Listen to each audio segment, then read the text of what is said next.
I love the Power Glove. It's so bad. Badass!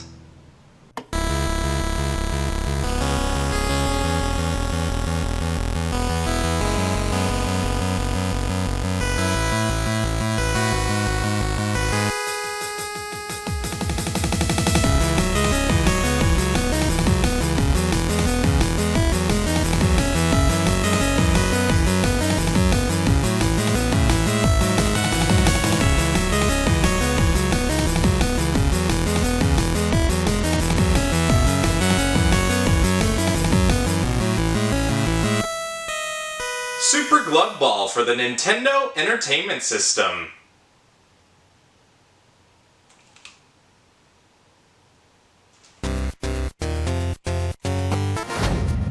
It's the late 80s to early 90s. Nintendo and its entertainment system were everywhere, taking over the video game world by force and producing some of the biggest video game characters and franchises in the process. In the midst of Nintendo's successes, plenty of companies tried to get on the bandwagon, whether it was getting their games on the console or developing other products like controllers or accessories. In 1989, Mattel released the infamous Power Glove during the holiday season, promising gamers the ability to control their favorite games with the power of their hand. Of course, today we all know the capabilities of the glove are a mixed bag to say the least, but gamers back then were also aware of its faults. Mattel attempted to turn its reputation around by developing games to work with the Power Glove in mind. One of those games being Super Glove Ball. This game was released in October of 1990, 10 months after the Power Glove made its debut, but it was still received well by critics. I should just say now that I like the Power Glove, not necessarily as a controller, but as an accessory. I used to wear it sometimes at school when I first got it. Sure, I may have gotten weird looks, but look at me now. I'm still a freak and proud of it. But this isn't about me. It's more about this and the game it could play. We're about to dispel the myth that no game can be played with a Power Glove. Sorry, you wannabe nerds, as we take a better look at Super Glove Ball.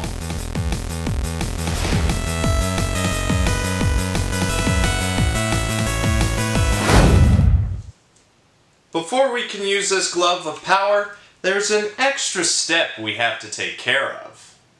If you weren't aware, the Power Glove came with a sensor that you have to attach to the side of the TV. That way it can follow your hand movements, kinda like how VR sensors do the same nowadays. It's a bit of a mystery how they're supposed to be set up. My guess is they had a sticky thing attached on the bottom at some point, but the only way to get it to stay in place these days is with some tape. Child's play, just like the ad said. And with some additional hookups in place, we'll see how super this glove can be. With balls. The object is fairly simple to understand. You control a hand. The most obvious thing the Power Glove can be. And you have to keep a ball in play by bouncing it off the walls while dealing with the various enemies and obstacles that oppose you. The manual tells you the same, but with a story thrown in. In the futuristic world of 2005, in the month of August, your ship is caught in an interdimensional rip in space. And with no way out in sight, you use your jet-powered robo-repair glove in an attempt to escape the endless maze. If this plot sounds ridiculous, would it surprise you that this game was developed by Rare? Yeah, the same humorous minds that brought you Conker's Bad Fur Day, Banjo-Kazooie, and the early Donkey Kong Country games also dabbled with something that you can jerk off with better than play games. Rareware, of course, wasn't the big second-party developer they would be in the next couple years. At this point, they were doing the odd job for other companies, though having significant financial backing from Nintendo. Super Glove Ball just so happened to be one of the many games they made that year, and this was all made by some guy named Novak. No idea who that is, but that got me to chuckle. So when the ball knocks off the wall, the tile it hits will break. As the object is to try and escape the room and this entire maze, you do so by trying to break an entire section of wall and see if you can move on to another level. But I am getting ahead of myself. You probably want to know how this works with the game. And I'd say surprisingly well. The sensors are able to track my hand movements almost fluently, from the casual moving around to the depth of reaching, and the grabbing is decent too. Sure, it isn't perfect, as the signal was lost briefly throughout my playfield as indicated like so, but I might blame that on my awkward positioning of my setup as the camera was somewhat in the way. But if you are having trouble, be sure to use the center button to help recalibrate the position of the glove to get you back on track. This could almost be compared to what the Wii Remote would do over a decade later. The technology for the cursor began here.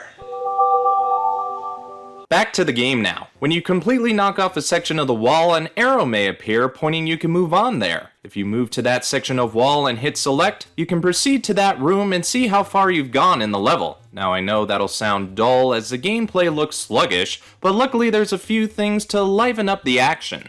You probably noticed that a few of the tiles will have question marks on them, and if a ball hits one of them, you can earn one of many power-ups, too many to really talk about, so I'll only explain the most helpful. The fireball is so important that it has its own counter here. When you have some in your arsenal, you can use it by pointing your thumb and index finger to shoot the fireballs in the direction you desire, breaking off the wall tiles more quickly. It can be a little hard to aim, especially along the side walls, but you'll just have to move around to find the sweet spot. Row is a good one, where it can eliminate an entire row of a wall or what's left of one when breaking a single tile, but super is by far my favorite, cause it makes the ball go crazy, and split amplifies the chaos. There's a lot of shit that can happen at any time with the power-ups, but that's also the case with the many enemies. The enemies are plentiful and don't really serve a purpose other than getting in the way. They are worth points if your ball hits them, and you know, I've been connecting the dots in my head that this could be a combo of Arkanoid and something like Snacks and Jackson, a weird arcade game that I desperately want to talk about. As I said earlier, when you break all of the tiles on one wall, you may or may not be able to go to another section. That's because sometimes some walls lead to a dead end and you may have to backtrack or go another way, which is what I did a lot. I didn't look up anything ahead of time as I didn't think the game was going to be too complex. Turns out it is, in the sense of you'll have no idea where to go. Sure, you'll know where you are as it'll tell you what level you're supposedly in, but I don't know where to go. I didn't know how I'd know it'd be the end. Hell, I didn't even know there were end bosses, cause there are, but I didn't last long enough to see one either. As the object is to keep the ball in play, you can't let the ball get behind you, otherwise you'll lose one of several in reserve. They're not your lives, but they're like a lifeline to one of your lives, cause when you lose all the balls, you'll lose one life. You can also lose a life by running out of energy from your power bar. That's where the enemies can prove to be a hazard, for if they touch you, they'll drain energy from your power bar. And when that depletes completely, you'll lose another life. And when you lose all your lives by those means, it'll be game over. And that's where we find ourselves now. And my arm is really fucking tired. It takes a hell of a lot to keep my arm up. But what some people might not know is that you don't need the Power Glove to play this game. At least if you don't want to. Here's a secret you probably don't know.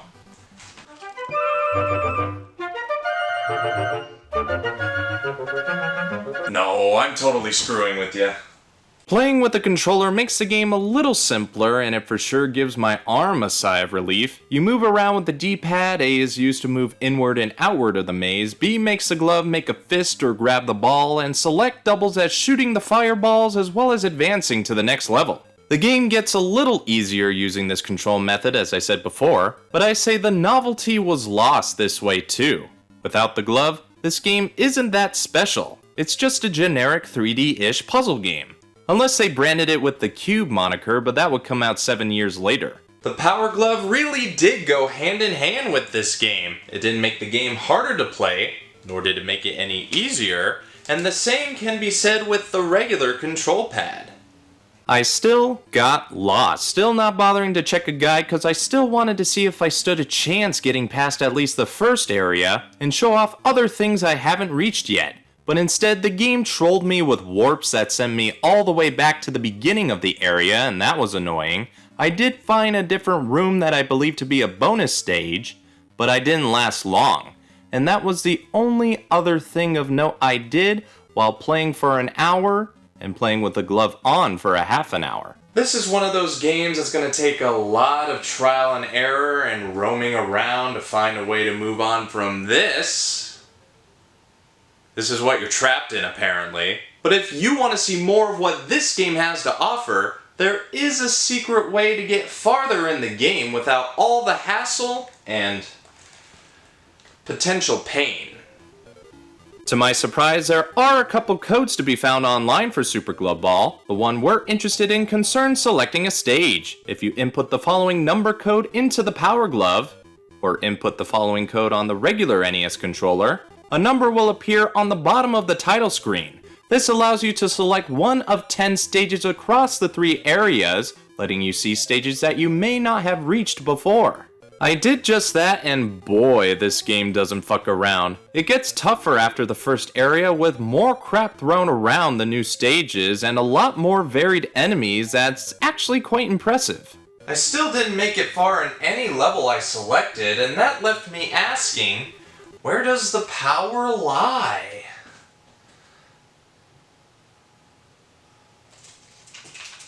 But if you have more patience and time to do it right, you can maybe make your escape out of this hellish mazescape and become one of the game's top scorers, which I did barely, but I wish I completed the game, which from what I understand, if I knew what I was doing, would take me less than an hour, and I spent an hour and a half not going anywhere, so that just makes me go.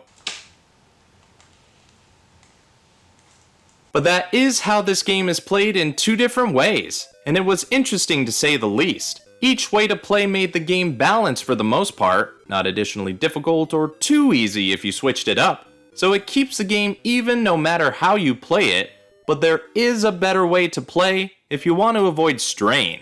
Is there such a thing as Power Glove arm that my doctor can diagnose this as? Maybe I should consult the user manual that I don't have.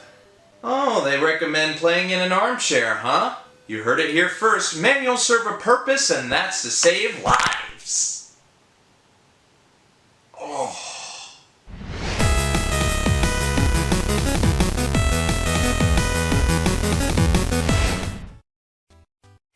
The music was composed by David Wise, and I didn't pay much attention to it during my first playthrough, but during the second run, I'd say it fits right in. It has that futuristic vibe, and the beat keeps up with the action, and if you played other Rare developed games of this era, you might notice some similar sounds here and there.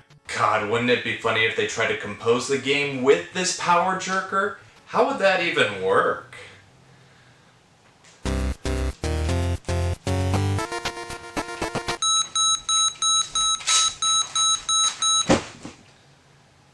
So much for that thought.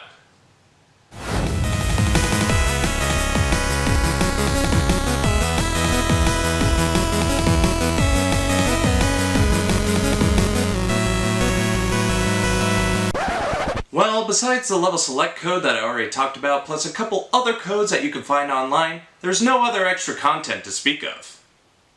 Next!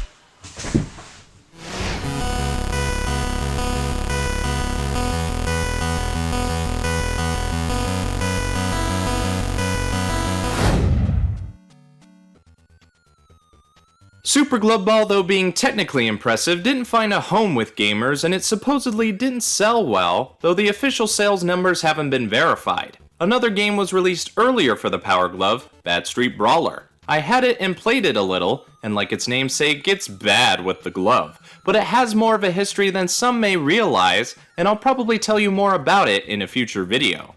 But anyway, the low sales of these 2 games led to the cancellation of any future games in the Power Glove gaming series, and although the Power Glove sold around 1 million units, it would also be discontinued in 1990, barely lasting a year.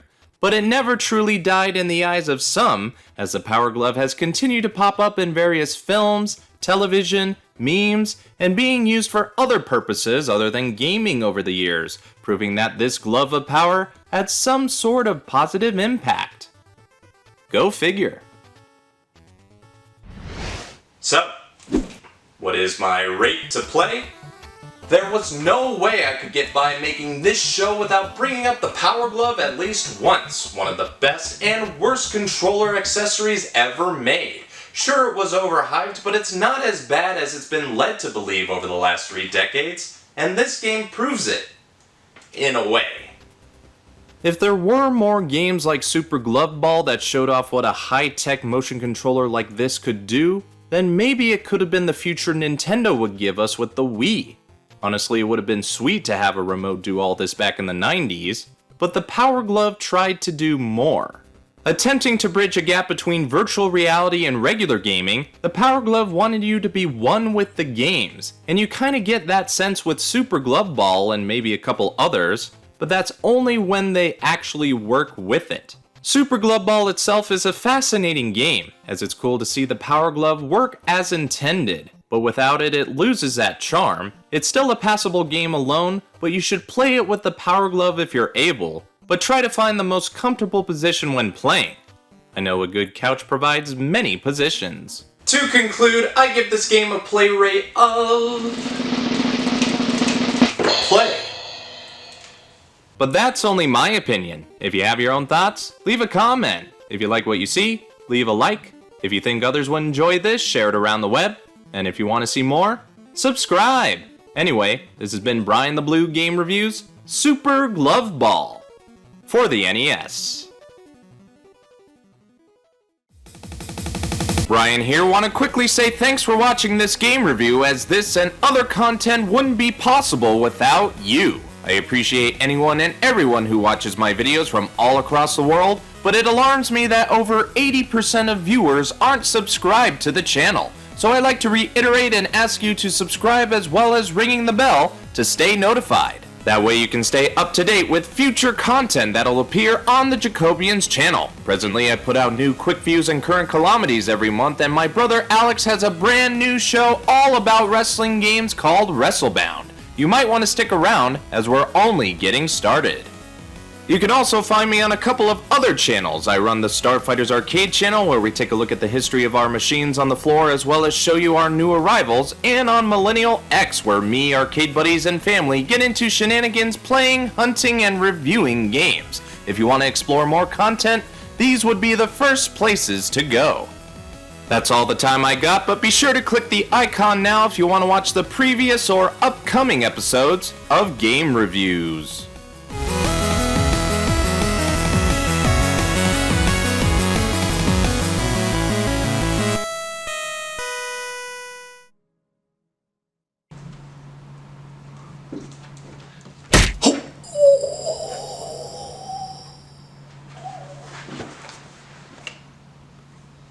Fucking badass. The Power Glove for your NES. Now you and the games are one.